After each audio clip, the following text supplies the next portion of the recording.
for you. After his big win, McCain takes aim at Bush again, this time South Carolina. The McCain you won't see in his campaign ads. Your money, interest rates going up, what it means for families with mortgages, car loans, credit cards. In depth, Flight 261. New clues about the final moments as the search for survivors is called off. And the competition to become top dog. The truth about picking America's most popular breed. From NBC News World Headquarters in New York, this is NBC Nightly News with Tom Brokaw. Good evening. The first full day after the New Hampshire presidential primary and the victories for John McCain and Vice President Al Gore brought a lot of speculation about what happens now that the race moves out of a tiny corner of New England and into the South, then into Super Tuesday. Senator McCain's 18-point win over George W. Bush raises the most questions tonight. We'll begin with that race. NBC's David Bloom is in South Carolina. Today, John McCain celebrates his 18-point trouncing of George W. Bush in New Hampshire. And the suddenly vulnerable Texas governor levels his most pointed attack yet on the Arizona senator. Bush arguing that after 18 years in Washington, McCain is out of step with South Carolina's conservative Republican voters. And he's done a pretty good job of trying to get the area codes that we live in confused. I'm 512, that's Texas. He's 202, that's Washington, D.C. The people of this state and South Carolina aren't going to fall prey to that. They know I'm a Texas governor. I'm coming from outside of Washington, D.C. But McCain argues his victory in New Hampshire, where independent voters favored McCain 3-1 over Bush, proves he's more electable than the Texas governor. Today, McCain tells Republican Party leaders to listen up. We can win, he says. I am a proud conservative Republican, and my views are conservative. Less government, lower taxes, strong military. But Bush, far more aggressive now, claims that on everything from the size of tax cuts to McCain's support for campaign finance reform. The Arizona senator sounds more like Al Gore than Ronald Reagan. I wouldn't call John a liberal. I would just say on key points, he has taken the Democrat position. I can give him lots of lessons about being a conservative, including not spending all the surplus on tax cuts. But John McCain now has 2.5 weeks to erase George W. Bush's 20-point lead here in South Carolina. And it won't be easy. NBC News has learned that Bush, with 4 times as much money in the bank as McCain, plans to dramatically increase his television advertising here. McCain's strategy, defeat Bush in South Carolina and earn more free publicity than money can buy. Tom? Thanks very much. NBC's David Bloom tonight in South Carolina. McCain is an unconventional Republican Party candidate, a conservative maverick given to irreverent comments and self-deprecating humor. More tonight on the McCain, the man, and his style from NBC's Lisa Myers. 114,000 voters in New Hampshire, men and women of all ages, say there is something about John McCain. He's edgy, irreverent. bring your family, bring deceased friends. I mean, don't. Well, if they're recently deceased, Rebellious. I'm going to be out there raising hell because we're going to stop these special interests. Seemingly straightforward, even when his integrity is questioned on his key issue, money in politics. I believe that there have been times when I have probably been influenced because the big donor buys access to my office. Even as he runs for the highest office in the land, the man once nicknamed John Wayne McCain regularly tweaks the rules of politics. The atmosphere on his campaign bus sometimes is more Saturday night at the Improv than the road to the Oval Office. So right now in the Straight Talk Express, are you living La Vida Loca? Yeah, absolutely. Surrounded by communists. And I said, He's such a character, some have likened him to Minnesota's colorful governor, Jesse Ventura. Governor Ventura and I have a lot in common. We were both in the United States Navy. I was a mediocre high school and college wrestler, and I wear a feathered boa around the Senate from time to time. Even when the humor doesn't work, and it can seem harsh, McCain's direct, unvarnished style seems to appeal to voters wary of packaging and polish. His 5 years in a Vietnamese prison also seems to give voters confidence that this is a man who means what he says. In New Hampshire, at least, McCain made himself the anti-Clinton, saying voters may not always agree with him, but that as President of the United States, I will always tell you the truth, no matter what. It touched voters who say they never before cared about politics. I want to thank you for giving me a new reason to vote. I think you're an honest man. Taking McCain's high-wire act on a national stage is fraught with peril. Experts say he'll face much more scrutiny. Now that voters in one state have given him their highest praise, judging him authentic. Lisa Myers, NBC News, Washington. And on the Democratic side, it was a 5-point win for Vice President Al Gore over Bill Bradley, who's been a much more aggressive candidate in recent days. And now Bradley is promising to turn up the heat even more. NBC's Claire Shipman tonight on that race. Claiming his 5-point loss in New Hampshire as a victory, Bill Bradley attacking Al Gore in New York today. At the same time, deriding attack politics. Attack, attack, attack. Promise, promise, promise. How can the people trust a candidate who doesn't tell them the truth in the campaign to tell them the truth if he's elected President of the United States? Al Gore at Ohio State University tries to keep the focus on his 5-point win and on building momentum for the next contest. Help me in the election in November. Help me, first of all, in the election March 7th. But even as they celebrate, Gore's team is clearly anxious to deflect Bradley's attacks. The vice president interrupted his campaign schedule in New York this morning, flying a commercial airline back to Washington to preside over an abortion vote in the Senate. Not over the legality of abortion, but whether anti-abortion activists can claim bankruptcy protection in court. Bradley has questioned Gore's dedication to abortion rights, and in the end, Republicans didn't give Gore the opportunity to preside over a tiebreaker, and Bradley needled his opponent for rushing back to the Senate. Vice President was to cast a tie-breaking vote, right? And his team pointed reporters to a newspaper article from 1976 questioning Gore's dedication to abortion rights. Look for more of this combative tone. Bradley's aides are convinced that voters like his tougher edge, and Gore advisors think that he turned his campaign around with his fighting style. The unfortunate lesson out of the Democratic campaign so far is that if you go negative, it energizes your campaign. But the voters won't have another chance to tell the candidates whether they like it or not until the next set of critical primaries in mid-March. Claire Shipman, NBC News, Columbus.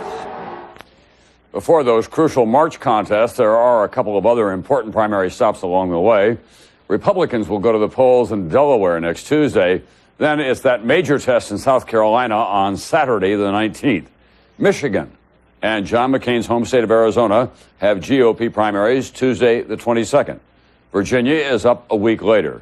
Then it's Super Tuesday, March 7th. Voters in 16 states will head to the polls. At stake, 1/3 of the delegates needed for nomination in each party. Still ahead tonight, a neighborhood mourns. NBC News in depth. The Seattle school touched by the crash of Flight 261. It's not just an isolated group of people, it's a whole community. It's very sad. One community mourns a great loss. That's tonight's In Depth. And your money. Alan Greenspan and the Federal Reserve Board made a big decision today and what it will mean to your family.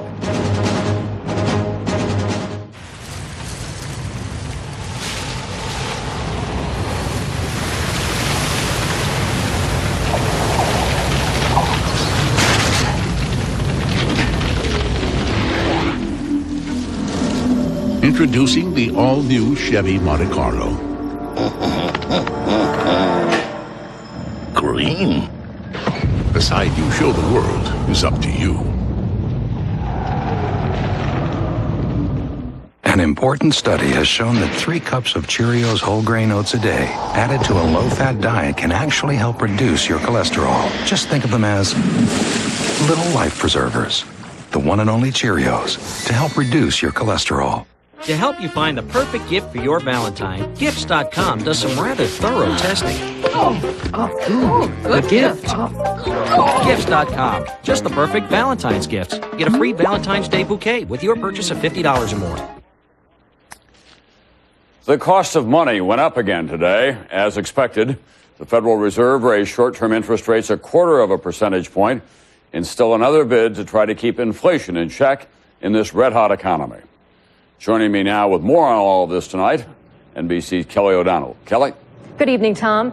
Today's interest rate hike, the fourth since June, intended to cool a red-hot economy and keep inflation in check. But the jump also means less money in the checking accounts of homeowners and credit card users. First-time home buyers and new parents, Scott and Carrie Dillard, out house hunting again today. Look at that last bedroom. Yeah. New pressure on top of their 5-month search for an affordable home. Higher interest rates. It means we're going to have to keep renting, pay somebody else's mortgage essentially, and just wait on our dreams. The 0.25% jump in the interest rate, no surprise on Wall Street, but the pinch much more unsettling on Main Street, where the payment on a $100,000 mortgage will now cost $768 a month. The extra interest for the year, $211. The consumer is very conscious of what's happening here. So the idea of interest rates going up will probably tend to slow consumer purchases down. But that prediction comes off a record year for new home sales. Figures just out today, more than 900,000 new houses went up in 1999, a 2% jump. Many of those down payments profit from the booming stock market. Analysts say this latest interest rate increase should not worry investors. The move today suggests that the inflation danger is not imminent, and that's the reassurance the market needs at this time. And the interest rate climb is not over yet. Experts predict the Federal Reserve will probably raise rates another 0.25% when the board meets again next month. Tom? Thanks very much, NBC's Kelly O'Donnell tonight. And as a result, it was a mixed and muted reaction on Wall Street today. The Dow was down almost 38 points. NASDAQ, however, was up almost 22 points. Up next, NBC News in Depth tonight, searching the waters of the Pacific for clues as to what brought down Flight 261.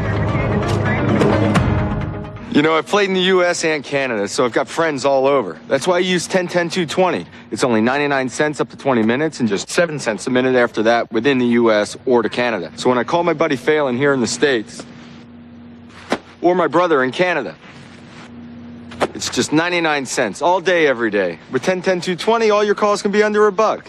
Hey, little brother, go long. Falls for it every time. Hey! Hey! There are those among us with very simple tastes. They only want the best. And for them, there's Fancy Feast gourmet cat food, exceptionally moist and delicious. Fancy Feast. Good taste is easy to recognize. You can rationalize it all you want, but eventually you're gonna get caught. There's a tan minivan in the parking lot with its lights on.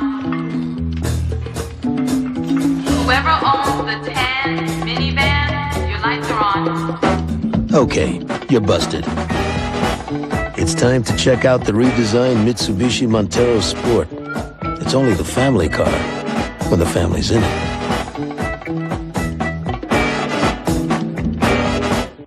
If you wear dentures, imagine how nervous teaching teenagers could make you feel. What if your dentures slipped? But thanks to the all-day hold of Super Polygrip, those days are over. I think that says a lot about the power of Polygrip. Sis, I snooped in your medicine cabinet. So? You switched to X-Lax. Yeah, Correctol works with an artificial chemical. X-Lax works with natural senna. Very effectively, too. You tried it. Today's gentle X-Lax with natural vegetable senna. 4 out of 5 users agree. It's dependable overnight. X-Lax, what a find. What a snoop. Today's X-Lax, good morning, guaranteed. And for relief with the added comfort of a softener, try new X-Lax Gentle Strength. Tomorrow, what's the right age to tell your kids about the birds and the bees? To leave them home alone. To stop helping with homework. More answers for parents from this special series. Tomorrow on Today. The summit in Silicon Valley coming to MSNBC. NBC News in Depth tonight, the investigation into the crash of Alaska Airlines Flight 261. There's grim confirmation tonight of what many already believe, that no one could possibly have survived that crash. Now, the search and rescue mission becomes a search for bodies and, of course, for clues. We begin tonight's in-depth reporting with NBC's Robert Hager with the latest near the crash site. The Coast Guard today gives up hope of finding survivors. Says that in the cold 58-degree water, too much time has passed. Commander Thomas Collins. We have far exceeded our estimates of survivability. It's a tough decision anytime, but it was the correct decision. So now priority at sea shifts to finding the sunken cockpit voice recorder and flight data recorder. This newly arrived ship leaves port tonight with a robotic unmanned submarine like this to try to locate and bring up those recorders. And new information tonight about the plane's final 11 minutes in flight, during which pilots were battling what they called a jam-up of the plane's stabilizer here over the tail. Turns out during those same 11 minutes, the crew also called Alaska Air's maintenance base in Seattle to ask for advice on the problem. Alaska Air's maintenance base recorded that conversation, has turned the tape over to investigators now. Meantime, in Phoenix today, an American Airlines MD-80, same series family as the Alaska airplane, has to make an emergency landing after a jam in its stabilizer. Happens 20 minutes out. Plane N65 aboard return to Phoenix, land without incident. But investigators want to know everything they can find out about this new incident, even as they continue to search for answers to the Alaska Air crash. Robert Hager, NBC News, Port Hueneme, California. Then there is the school and the neighborhood in Seattle where news of the crash of Flight 261 has been particularly devastating. The loss intensely personal. 2 families have lost loved ones. An entire community has lost its neighbors and friends. NBC's Chip Reed is there tonight, and he continues our in-depth reporting. The daily routine at John Hay Elementary School in Seattle. The appearance normal, but the world shattered. Most of the time kids think life is safe and everything's okay, and right now they're being told no, it isn't. 4 students here, along with their parents, lost on Flight 261. Corey, Blake, and Miles Clementson, and their close friend, Rachel Pearson. On the school bulletin board, an essay Rachel recently wrote on her Millennium Dream, a wish for snow every day. Then she writes, we could make snowmen and play with friends outside. That would be fun. Today, the school filled with grief counselors and psychologists who say there is no easy way to explain death to children. We have kids who are writing cards that want to put cards on the children's desks. We have kids who are concerned, do they have pets at home? Who's feeding the pets? A few blocks from the school, the Pearson home, and a steady stream of visitors, both of Rachel's grandfathers mourning the deaths of the little girl, her sister, and their parents. And the children are just life itself. And we're here to celebrate all that life and to mourn them. We'll get over it slowly but surely, but every time, I don't know if you notice, every time a plane goes over, I look up and say to myself, I sure hope that one makes it. Next door, neighbors say this block is really a family. The houses are all so close together that it's really like they're joined. And all the doors were all unlocked and open, and, you know, just the kind of place you dream about living, and a lot because of the Pearsons. This park is just a few blocks from Rachel's home, and Rachel enjoyed playing here so much that people around the neighborhood tended to call this her park. Now, neighbors plan to officially petition the city of Seattle to have this park renamed Rachel's Park. A way to remember a little girl, a family, and a neighborhood changed forever. Chip Reed, NBC News, Seattle. We'll have more news ahead. And later, which dog will be man's new best friend? The surprisingly competitive process of trying to make certain dogs a breed apart.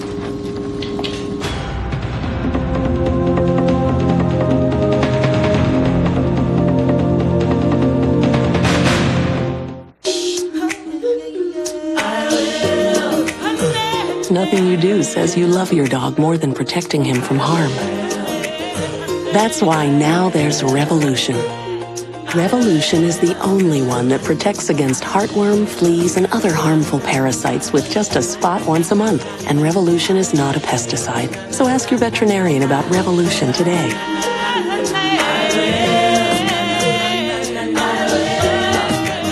Revolution is for dogs 6 weeks or older. Less than 1% of dogs experience digestive upset. Use with caution in sick, weak, or underweight animals. Revolution. It will protect those you love, inside and out. We didn't invent the idea of handpicking 20 exceptional stocks for a powerful fund, but we have practically perfected it. Call 1-888-4STRONG today. You're one call away from a strong portfolio. It's the new year. Breaking your resolutions yet? Don't worry about it. Time to search on Snap.com. Want to make nice with the bathroom scale? Use Snap's workout planner or find a personal trainer. I call mine Sven. Job hunting? Go to Snap's Career Center. Check out the classifieds for a better job.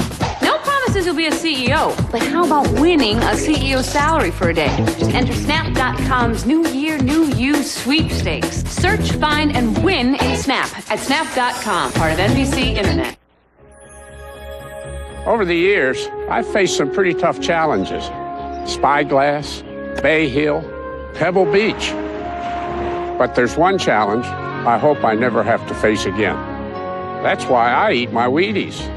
Numerous studies confirm that a low-fat diet rich in whole-grain foods like Wheaties may reduce the risk of certain digestive cancers. 100% whole-grain Wheaties. Shouldn't you be eating your Wheaties? On an all-new Dateline Friday, 10 young children abandoned by their mother, separated by the system. I didn't think I was going to see him again. Could these siblings find a way to stay a family? All I wanted was my brothers and sisters to get back. An amazing story of self-sacrifice. An all-new Dateline Friday, 9/8 Central. In the Persian Gulf tonight, a face-off between the United States and Russia. We have exclusive information on a Russian ship caught apparently smuggling Iraqi oil. NBC's Jim Klashevsky joins us now from the Pentagon. Jim, what's the latest there? Well, Tom, tonight the U.S. Navy has taken control of a Russian ship suspected of smuggling Iraqi oil in violation of UN resolutions against Saddam Hussein.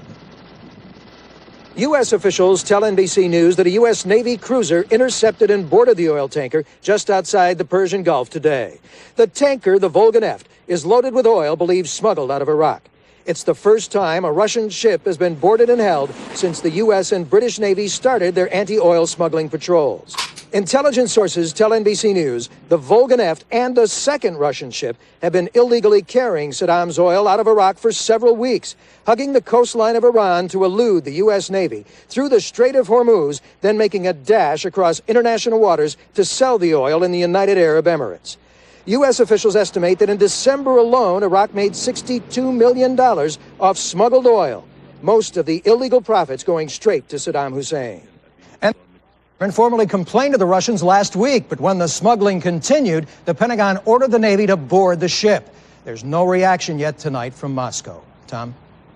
Thanks very much, NBC's Jim Klashevsky tonight at the Pentagon. And tonight in Austria, the country where Adolf Hitler was born, it does appear likely a right-wing party led by Jörg Haider, a man who once praised the Nazis, is about to join a new coalition government in that country. As a result, in Vienna, thousands are protesting against the coalition. They say it will turn Austria into an international pariah.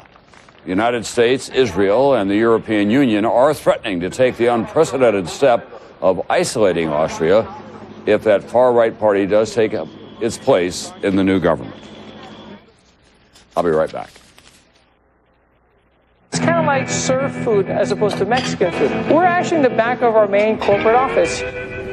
Dad was an original investor into the company. He goes, this is my retirement money you guys are playing with, so make it count. Now that we're growing, what we ran into is a lot of red tape. That's why I leave all the banking to my little brother Mingo. See, he's got the short area. That's where Merrill Lynch has stepped up. Dom found us the right people at Merrill to help us out. They saw past the shorts and t-shirts. Where else in the world can a Chinese guy sell Mexican food? If this isn't the American dream, I don't know what is.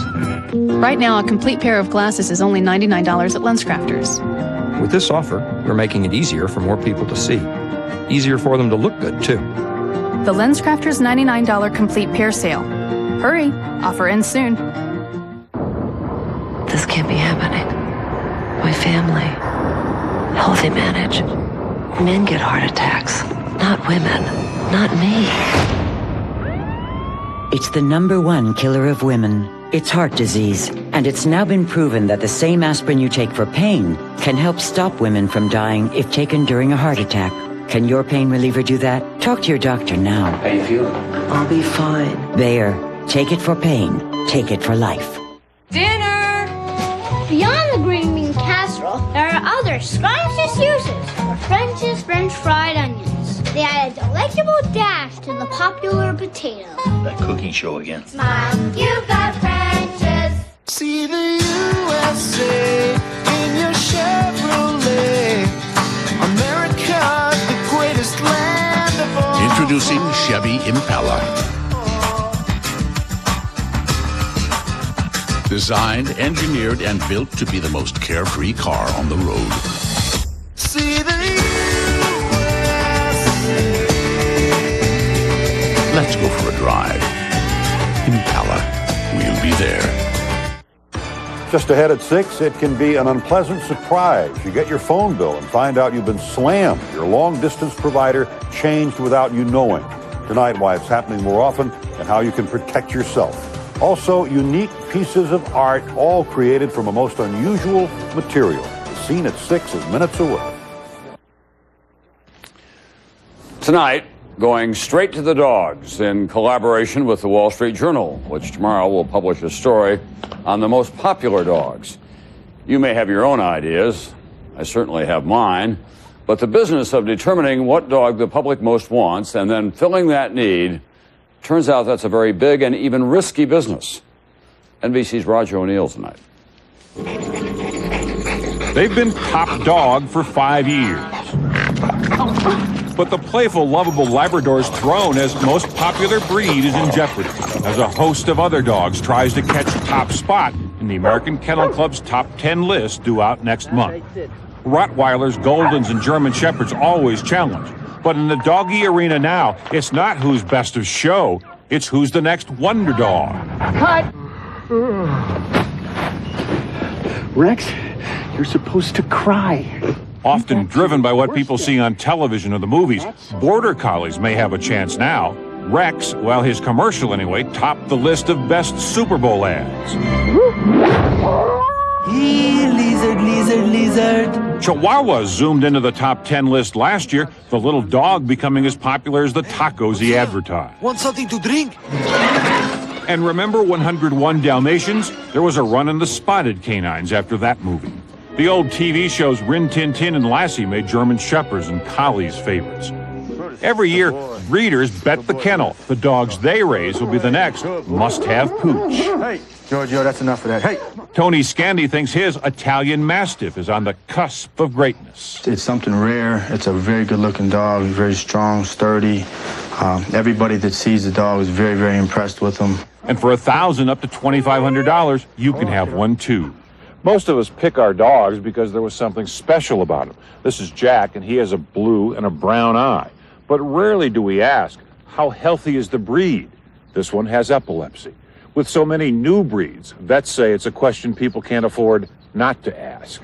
Veterinarian Kevin Fitzgerald has been caring for our best friends for 17 years. With all the inbreeding going on to produce the next number one, these new designer dogs, as they're called, have a lot of problems. Certainly epilepsy and hip dysplasia, some types of cancer, elbow problems, tons of orthopedic problems. When a breed gets popular, it's not the best thing for the dog. It's kind of the kiss of death for that breed. People who are buying the look are also buying the problem. That's right.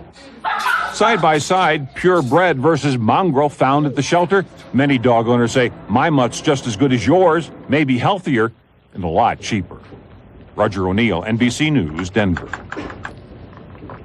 Well, they can say what they will, but some of us know that there's really only one wonder dog. That's Nightly News for Wednesday. I'm Tom Brokaw.